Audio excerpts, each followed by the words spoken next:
For Kimberly Gallagher, the loss of her husband to cancer 6 years ago also meant the loss of her private insurance. It's health care she desperately needs to care for her son Daniel in Kansas City, Missouri. He's had a rare genetic condition since birth.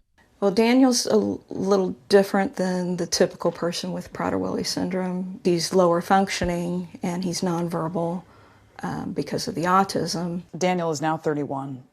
What does his care look like day to day now? He requires total care. Gallagher is enrolled in Medicaid, but new work requirements in President Trump's newly passed One Big Beautiful Bill Act put her at risk of losing that coverage. Around 18.5 million Americans will now be required to prove they work, study, or volunteer no less than 80 hours a month, with some exceptions, according to the Congressional Budget Office. The idea of work requirements for Medicaid is not new. In 2023, Georgia introduced similar parameters still in place, and in 2018, Arkansas did the same. Former legal aid attorney Kevin DeLeban filed a suit against Arkansas's Medicaid changes, a federal judge and then the Biden administration ultimately blocking the work requirements. More than 18,000 people lost coverage in that state. The work requirement change could have a major cost-cutting effect, with $325 billion worth of savings estimated by the Congressional Budget Office. Now families like the Gallaghers say they're in limbo. In 2019, Gallagher relinquished custody of her son so she could get paid by the state of Missouri to be his full-time caregiver, a provision under Missouri state law.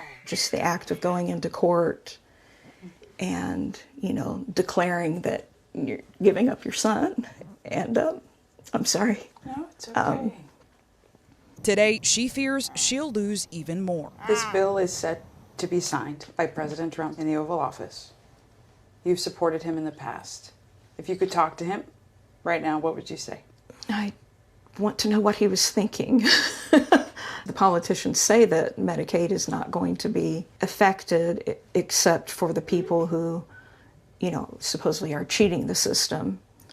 And it's not supposed to affect the disabled. And so I just want some more guarantees. The family seeking certainty as the health coverage they rely on is set to change.